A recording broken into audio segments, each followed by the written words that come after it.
you don't want your quarterback to be a wild man. You don't want him to be out of control, and Bo Nix is not out of control. But for a young QB, Bo's doing a really solid job of just being a bit of a gravitational force that guys are going to follow that energy and try to match it. Hello, and thank you for joining us here on Broncos and Bourbon. I am your host, Phil Milani. Very excited about this week's episode as Tyler Polumbus joins the show. Tyler can be found on Altitude Radio these days, but before that, he spent 8 years in the NFL, had a couple of stints with the Denver Broncos, and played 11 games that Super Bowl 50 season. So Tyler and I go way back. Tyler and I are almost kind of like the same kind of a guy here. Like we both grew up just south of Denver. He went to Cherry Creek High School. I went to Smoky Hill High School. Same school district. We were rivals. The only difference was that Tyler played football. I did not. Then we both went to CU, okay, and had a great time up in Boulder. The only difference was that he played for the Buffs, and I did not. And then, we both spent time with the Denver Broncos, and the only difference was that he played for the Broncos, and I was a reporter for the Broncos. So pretty much the same guy, but he, of course, had the illustrious football career. But really appreciated his time today. We got into all things Bo Nix. How much credit does Sean Payton deserve for this success? This team really taking on his personality. So we get into all that and what we should expect the rest of the way here. The Broncos, it's really all out ahead of the Broncos here. So I got the Browns coming up this week with Jeudy returning. Then they have the bye week, and then 4 really big games for this team with a chance to do something here where finish with a winning record, make the playoffs. I mean, the expectations for this team have really changed over the course of the season, and most of that is due to how Bo Nix is on this accelerated pace. So we get into all of that here with Tyler, and then we got a special treat here for our nightcap, so stick around for that. But here's my conversation with Tyler Polumbus. Tyler, thank you so much for taking some time to join the program. How you been, man? Man, I'm doing really well. It's fun to jump on with you. Obviously, we used to bump into each other all the time. Not so much anymore, but good to connect. Yeah, this is awesome, man. How's life over at Altitude? Man, it's been really fun. We got a few of the old guys from the old station are now over at Altitude, but that's been that way for a couple of years now. And the station's doing fantastic. Obviously, I'm doing the middays, Polumbus, Hastings, and DMAC, PhD. And we're doing good. So me and DMAC are reunited again. But, it's not new anymore. It's been almost 2 years now. So we're having fun. Yeah, it's awesome listening to you guys in the middle of the day there, talking all things Broncos. And this Broncos team at 7-5 here, have they exceeded your expectations, Tyler?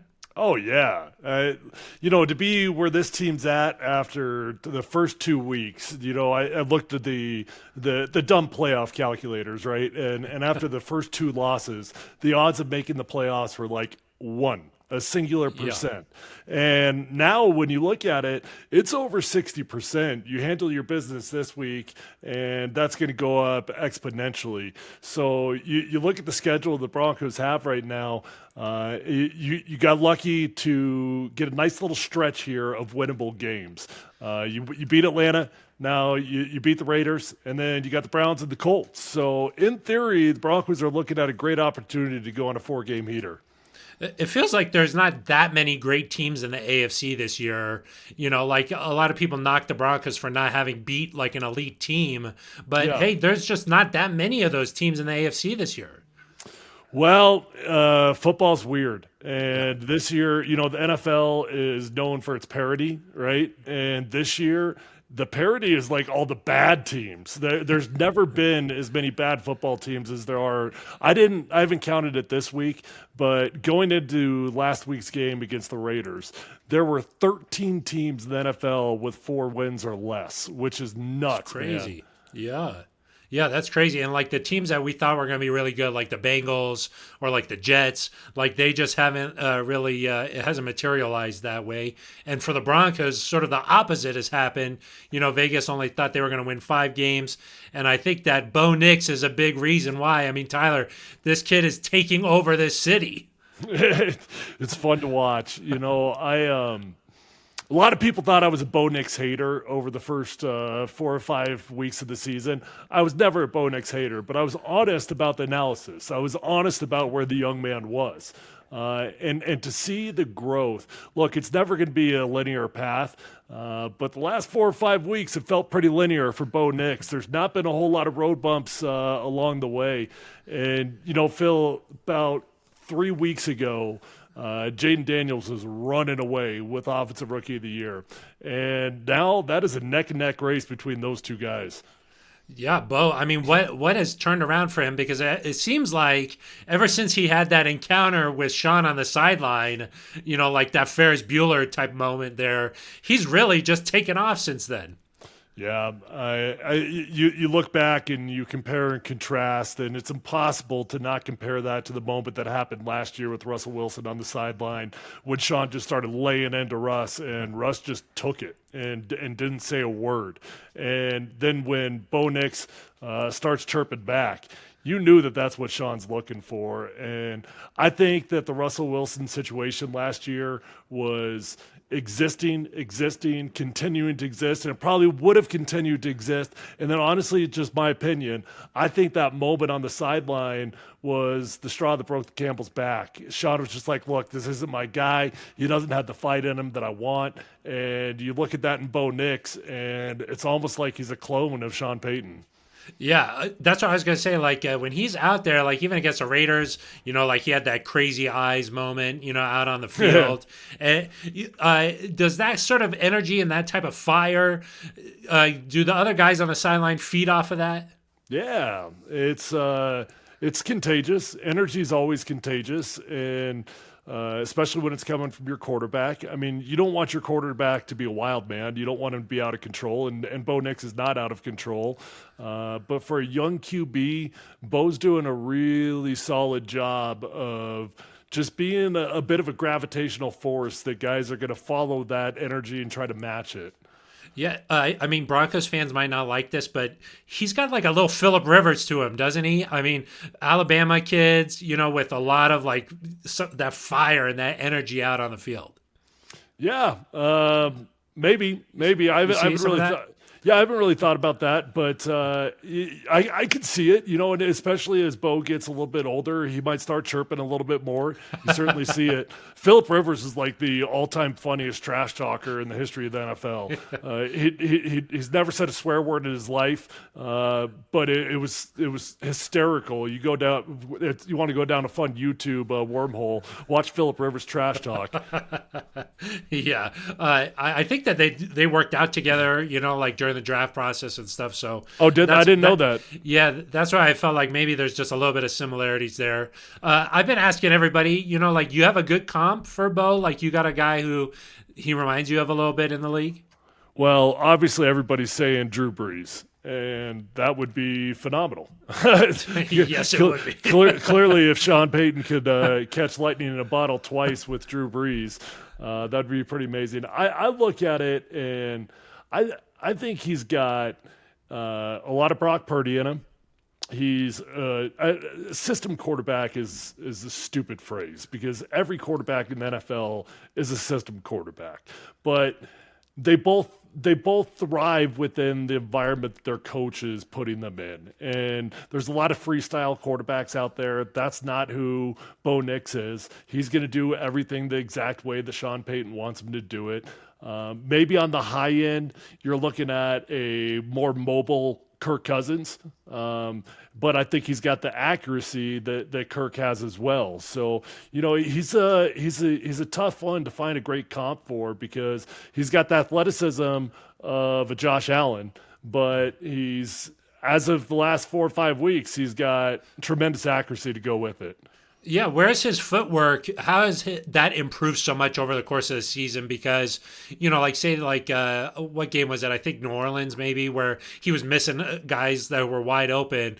All of a sudden now it seems like things are on rhythm and really accurate. Yeah, I think a lot of that is learning to just trust an NFL pocket. He's calming down, right? And in the first 3, 4, 5 weeks, he was constantly looking for an alley to run. And I can't remember what game that was, but he had 10 carries for 71 yards, and that's too much, right? Like it's great to get first downs and use your feet, but you got to be comfortable in the pocket. And I think he's learning to trust the pocket. The offensive line did not have a great game last weekend against the Raiders, but I will say for the majority of the season, the O-line's been playing really, really good football and providing him some very clean pockets for him to step in and be calm with his feet. When he's not looking for an escape route, his feet calm down, and that's when you get good accuracy. Yeah, he doesn't seem to get sacked very much. Like even if the O-line's having a tough time, he doesn't seem to take those killer losses maybe the way that Russell Wilson was doing a lot last year. He's had a couple where he's running around like a chicken with his head cut off, and one or two of them where he's gone about 15 yards backwards. Atlanta, right? I remember. Yeah, he did go back. Yeah. But I agree, and where that comes from is knowing the system, knowing where the ball is supposed to go, getting up to the line of scrimmage, identifying the defensive coverages in front of you, and before that ball even gets snapped, I know in all likelihood I'm going to Cortland Sutton. I'm going to Marvin Mims.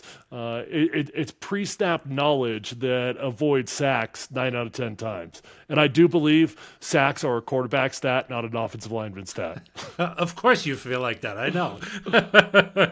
You talk about system quarterback, that type of thing. How much of this success does Sean Payton deserve some credit for here? A lot. There's going to be coaches like Kevin O'Connell that are going to be in the running for Coach of the Year.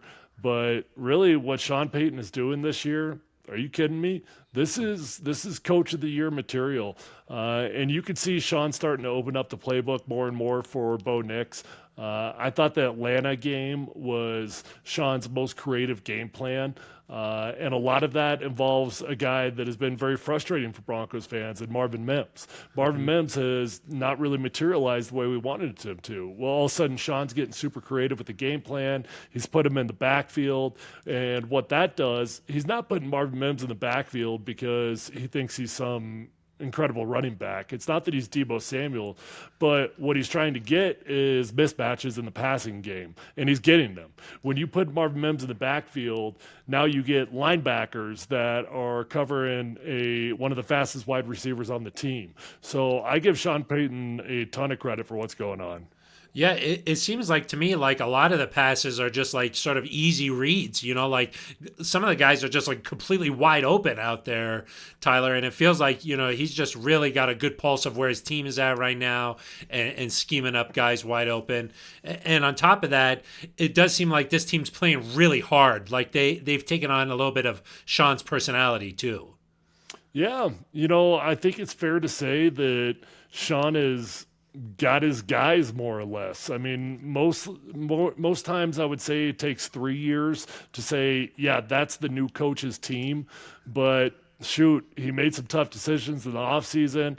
Obviously, he got rid of Russ, which was the biggest thing, and he brought in his own quarterback. And if you were to ask Sean Payton today if he feels like this is his squad, I think he would say yes. And then there were other tough decisions he made along the way that maybe some agreed with, some did not, like Justin Simmons. I didn't understand it at the time, to be honest, because I'm a huge Justin Simmons fan. He's a great football player, and he's an even better human being. But for whatever reason, sometimes guys they don't fit the mold of what you're looking for. And I think Justin Simmons did not fit the mold of what Sean Payton was looking for. So you look around that room, and almost everybody in there is a Sean Payton handpicked dude. Yeah, it feels like Sean always he makes these quips like over the course of the week. That's like last year's team wouldn't have won this game, or like he always kind of refers back to last year's team as like a different team, and now this team is like sort of flipped the script, and this is now like his team. Yeah, and sometimes that's bothered me, to be honest. He's been like, it's a not my hump type of guy. Last year against the Raiders, I think he literally used that phrase. Hey, this losing streak is not my hump. Well, it sort of was, dude. You were a part of it. But that's all gone. That's all gone. And I do get a little bit annoyed with all the New Orleans references. I do get a little bit annoyed with all the Drew Brees references. But it's what the dude knows. Yeah, hey, this is Broncos now, and it feels like he's like made this into his team, like you mentioned. How about like the weapons that Bo Nix has now? That sort of has been the knock on this team, is that hey, they don't have enough firepower. But it really seems like Courtland Sutton is having another tremendous year, and Devon Vele has turned into like a legitimate number 2 wide receiver. Yeah, I'm a huge fan of Devon Vele. He's an older rookie. He's 26 years old, which I guess I've been living under a cardboard box because I just figured that out like a month ago that the dude's 26 years old. But I think you see that out there. The dude looks calm. He doesn't look like a typical like frantic rookie out there on the football field. Devon Vele is the reason why Tim Patrick is no longer on this team, because he's like a Tim Patrick clone, and he's younger and he's cheaper. So he's coming along. Courtland Sutton has been tremendous. Or you go back and you look at the last 5 games. Raiders, 97 yards. Falcons, 78 yards. Chiefs, 70. The Ravens, 122. The Panthers, 100. Excuse me, I just gave you 6 games there. But that's 6 games of Courtland Sutton just flat out balling. So he'll be a fascinating one to keep your eye on as the offseason gets closer. You know, Courtland wanted the contract extension last offseason, and they didn't give it to him. They gave him a little bump just to keep him happy this year. But I think Courtland Sutton has done more than enough to prove that he's worthy of a new contract. Yeah, really 2 years in a row. And also somebody's got to be the leader on this offense, like the veteran guy who's like bringing the other guys along. Right. So Right. I agree. Courtland Sutton, you got to keep this guy around. I wanted to ask you about, with Bo Nix and his fire. Did Peyton Manning ever have, I mean, we know how competitive he is, and he's got those sideline, mic'd ups and stuff. But from your perspective, what was he like? He had some fire, in my opinion. Oh, dude, Peyton was scary. I mean, I was in. I'll try to tell this relatively quickly, but I was in my 8th year when I came back for the Super Bowl, and that season I started the year in Atlanta. I got cut in like week 4. And one time in your career, if you're on the roster for opening day and you get cut, you get to collect your full salary. So I'd never done that. So I was going to collect my full salary, and I was actually going to retire. I bought a flight back to Denver because I had a house here. This is home. Like an hour later, I got a call from John Elway, and he's like, "Hey, Ty, John Elway, you want to come back and play for the Broncos?" I'm like, "Well, I just booked a flight. I live 10 minutes. Sure." So anyways, I come back in, and the only reason I tell that story is to say, by the time I got back, man, I was definitely in the, I don't really give two you-know-whats. Like, I cared, but there wasn't a whole lot that overly stressed me anymore because I'd had a great career, right? Mm-hmm. But I'll never forget the first time I got in that huddle with Peyton Manning in my 8th year, in a year in which I was more or less ready to retire. I was like shaking in my boots, man. Like it was terrifying, but that's what made him so good, the accountability. And, that was a weird year for Peyton because he was banged up. He was trying to find a middle ground in the Gary Kubiak offense. We settled on the pistol, but Peyton wasn't even as demanding as I had heard he'd been in most years. But if that was an undemanding Peyton Manning, I hate to see what other years were like. Yeah, that guy, he demanded the respect, and I think that, would you say that sort of raised all boats? Like everybody was just on their game because of how he sort of held that everybody accountable. Yeah, of course. To this day, I don't see Peyton a lot, but I see him 4 or 5 times a year probably. And to this day, I kind of straighten up my back a little bit more when I see Peyton Manning, like Yeah. when he's walking through the locker room and you're sitting there dicking around with your buddy, you're like, you know what? Maybe now's not the time, right? Yeah. But Peyton always did a great job of finding a healthy balance there of accountability, of being demanding, but then being one of the dudes at the lunch table, taking you out to dinner on Thursday nights. So if Bo's even able to have a resemblance of that in his rookie year, he's off to a great start. Yeah, you would love to see him develop those leadership skills and really bring this team along for sure. A couple more about this year's team here. What do you think? What do you expect in the rest of the way here? I mean, they got the Browns coming up Monday night, the bye, and then 4 pretty big games down the stretch. Are you feeling playoffs for this team? Yeah, at this point, it would flat out be disappointing if the Broncos didn't make the playoffs. And certainly we didn't feel that way 4 or 5 weeks ago. But they're more or less in control of their own destiny at this point. So you handle your business against the teams you're supposed to, and you should be on a 4-game winning streak. So hopefully you beat the Browns. Hopefully you beat the Colts. Now, both those games make me a little bit nervous, to be honest, because anytime Jameis Winston's at the helm, you never know what the hell is going to happen. And then Anthony Richardson, at least last week, looked like he was starting to figure it out a little bit.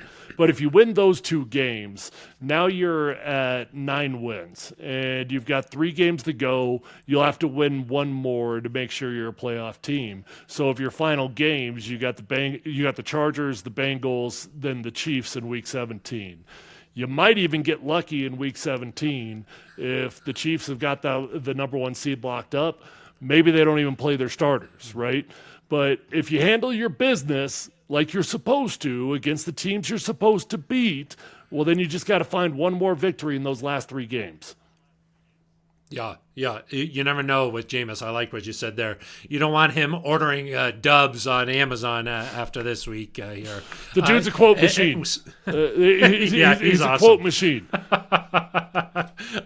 What do you think about Jeudy coming back this week? Him going up against PS2.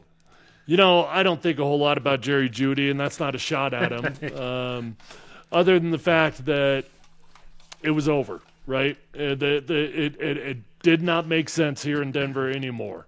And, I'm going to pull up Jerry Jeudy's stats because I know he's having a decent year. I don't know how good it is, but let's see. What's Jerry Jeudy doing this year?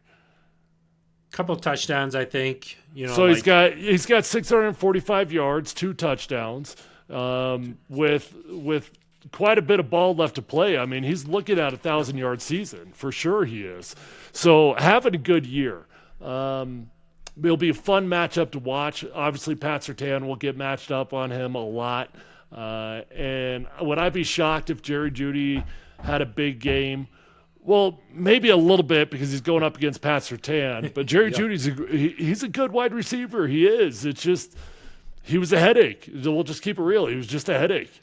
Yeah. He needed a fresh start. That's for sure. So, looking forward to this game against the Browns, and then a much-deserved bye week, late bye week, huh, Tyler? I mean, this is crazy. I've never heard of a bye week this late. No, you know what? When I first saw it, I thought, oh, that's a disaster for a young up-and-coming football team to have their bye week that late. But the way this thing is unfolding, it couldn't be any better. You're peaking at the right time. You'll get a little bit of time off, try to get as many healthy bodies back as you possibly can. Hindsight 2020, it's an amazing setup for the bye week.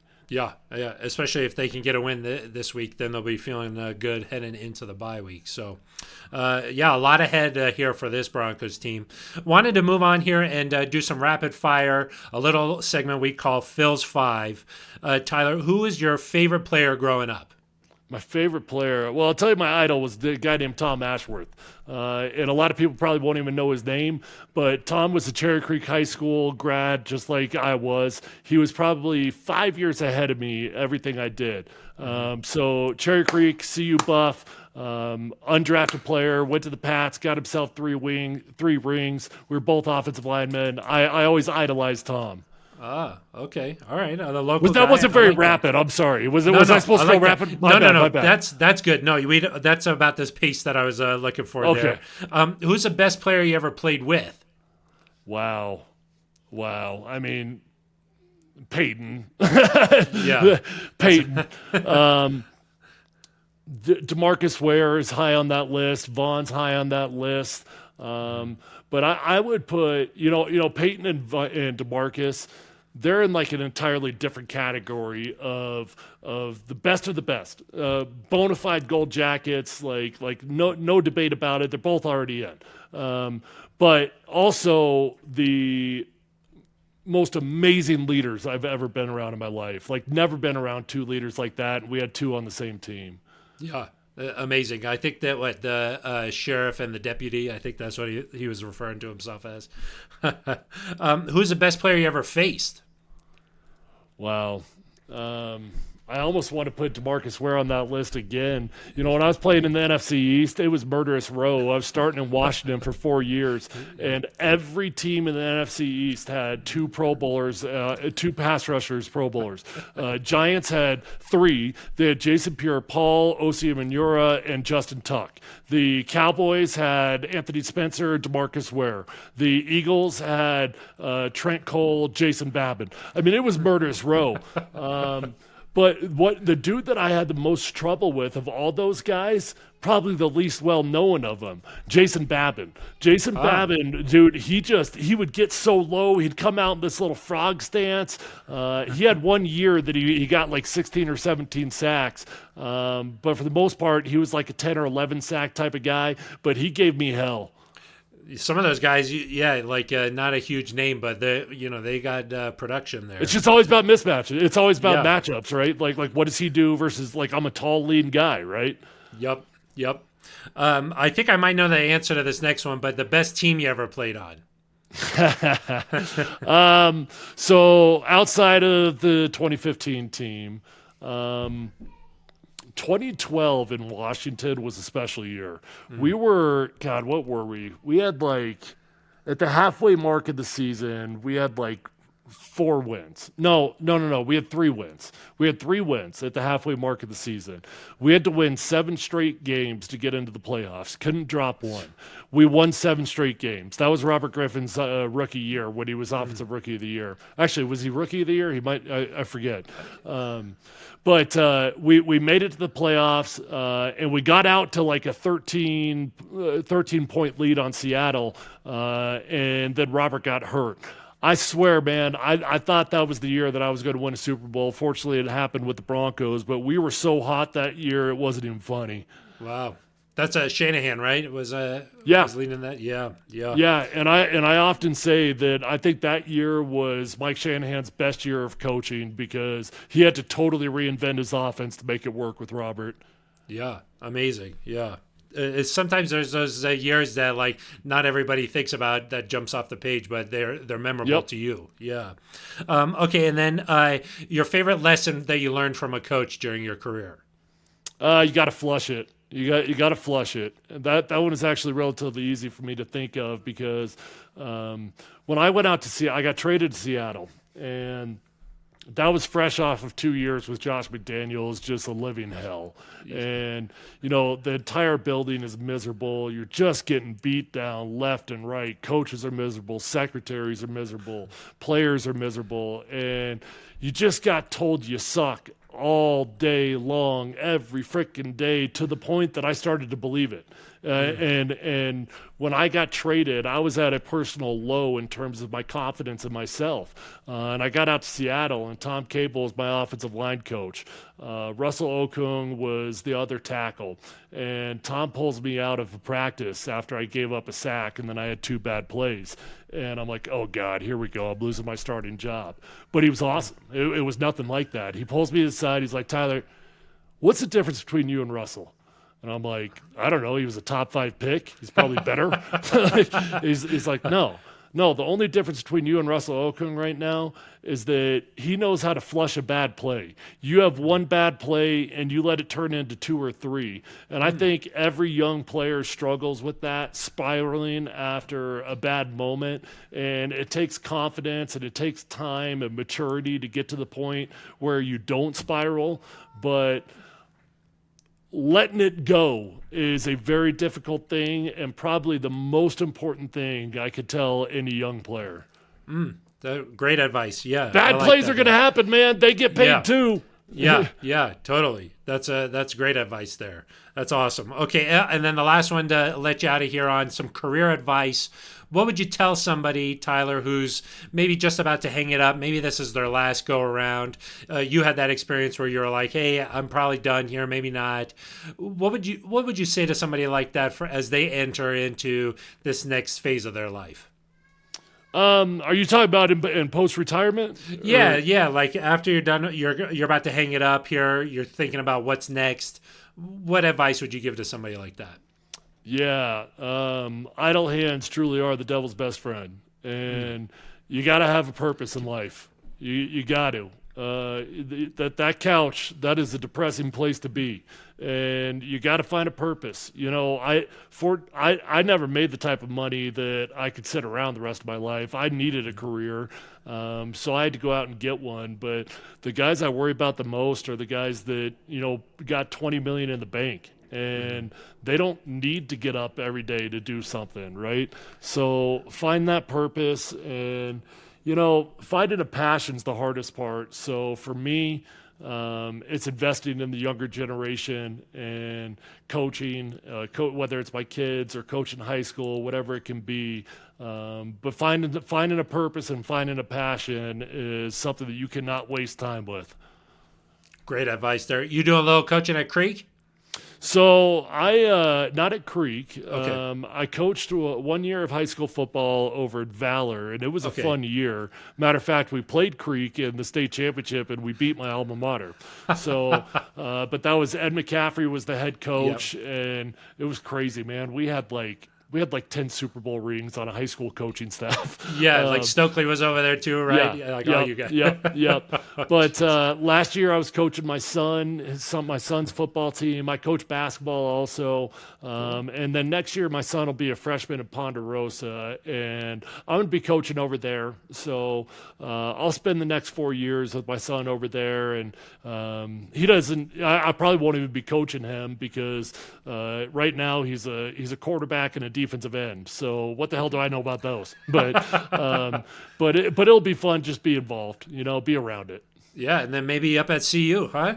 Yeah, there you go. It'd be fun one day. But the problem with coaching, and I've had 3 opportunities to coach in the NFL, and every time it comes around, it is so tempting. But you got to move every 2 years. You barely know your kids. Believe me, I wish more than anything I could coach at a high level like college and the NFL, but I made a choice a long time ago that I got to find other ways to get the passion in, because I'm not ready to move every 2 years and miss my kids' lives. So and the hours maybe one day, Phil. I'll never say never. Okay, we'll have you back on when you're coaching in the NFL. We'll wait a few years. All right, Tyler. Well, hey, I appreciate your time. Really great catching up with you. Hope you and your family have a great Thanksgiving. Yeah, appreciate it, Phil. Same to you. It's always great to check in with you, pal. My thanks to Tyler Polumbus for taking some time to join the program. Really enjoyed the conversation there, especially the story about Peyton Manning. I mean, there's so many great Peyton Manning stories, but the way that he held everybody accountable, it wasn't just players. I mean, it was like everybody in the building sat up a little bit straighter when Peyton Manning was around. So that's the kind of leadership it takes at that position, and it's just an example of why Peyton Manning was so special there. So really appreciate Tyler Polumbus. I mentioned how Tyler and I are very similar. Both, he went to Cherry Creek. I went to Smoky Hill. Those are both in the Cherry Creek School District here in Denver. We both went to CU. Both had some time in the NFL. Me as a reporter, so it still counts. The other similarity that Tyler and I have, I don't wish this for anybody, but both of us lost our moms due to ovarian cancer, and Tyler actually has done some stuff to benefit and raise money for ovarian cancer. He's ridden his bike around the stadium and really gained some attention there. So really admirable work that Tyler has done in the past to try and raise awareness for ovarian cancer. And, it's one of those cancers where it's really hard to detect early on. My mom found out when she was already stage 4. So, it's really hard to detect early, and then it's just an uphill battle after that. So that is another thing that unfortunately Tyler and I share in common. But just wanted to mention that here at the end of the show, just so that hey, maybe somebody in your life, or maybe for you yourself, make sure that you get checked out, and if you don't feel right, make sure you don't just put it off. Make sure you go and get checked out. So.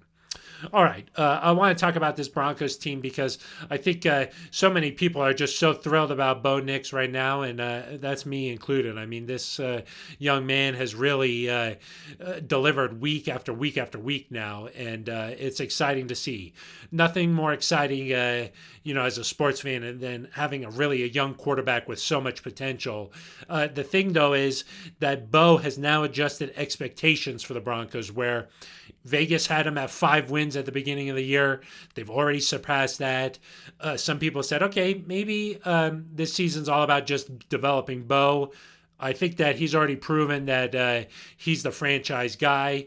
Now it's about finishing the year with a winning record and making the playoffs, because those are some big steps here. And I think that the Broncos really, if they just take care of business against the teams that they're supposed to beat, they're going to be in the playoffs here. And maybe that means they're going to go play Buffalo, in a wild card round. So what?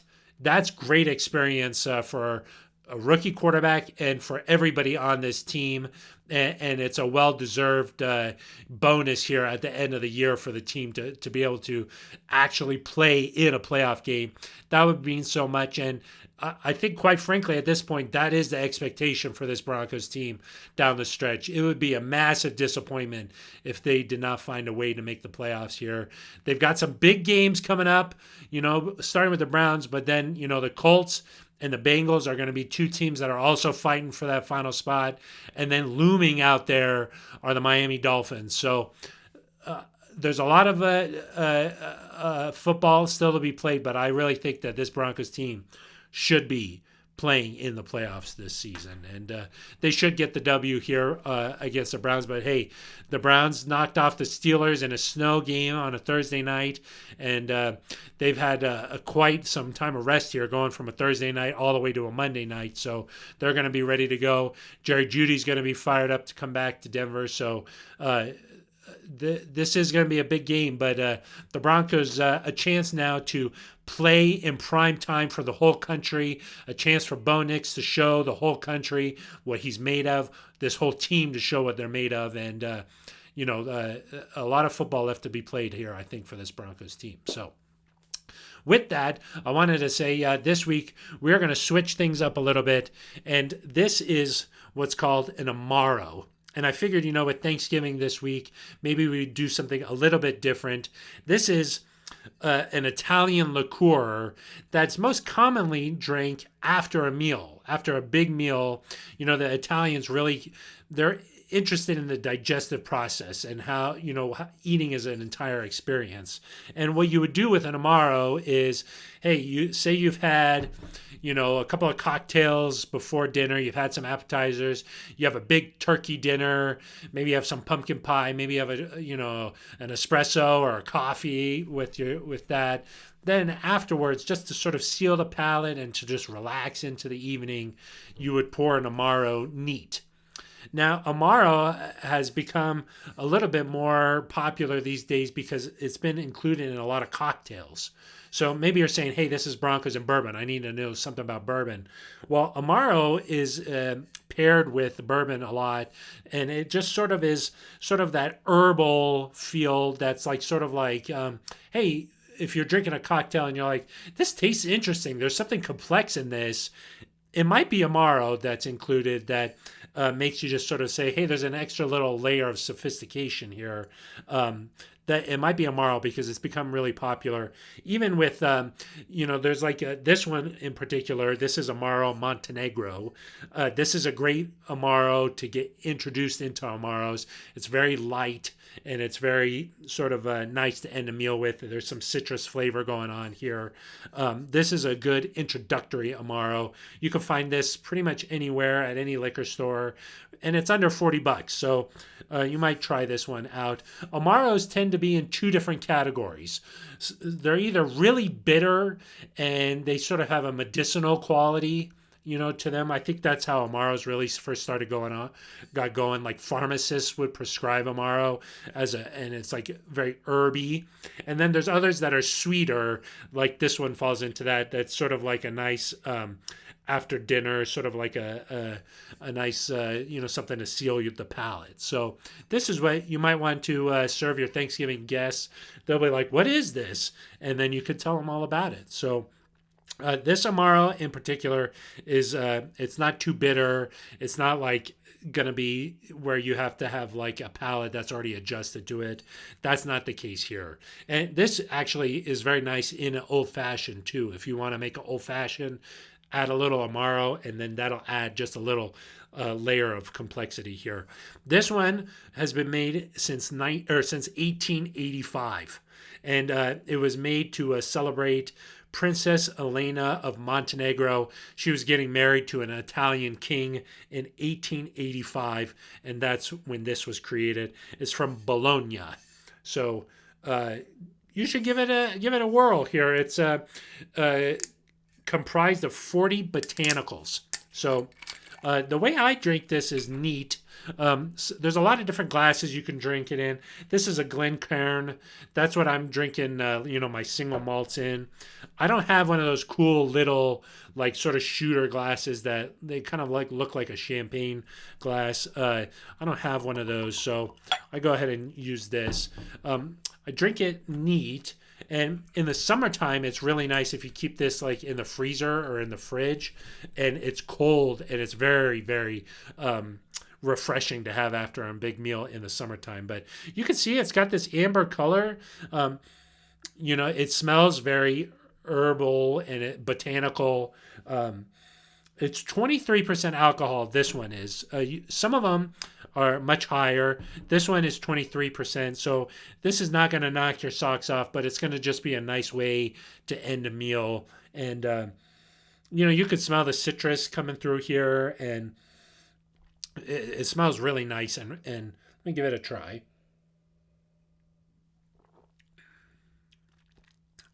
It's so complex, and it's so like smooth, and it's like sweet, and it's just like really, it's just really refreshing and a nice, there's a long finish to it. You can taste a little bit of spice. The citrus at first is really citrus forward. And then it's just nice. It's like really relaxing to just have, it's like, it's sweet. It's sweet and a little bitter. And the balance is very nice. So it's really nice.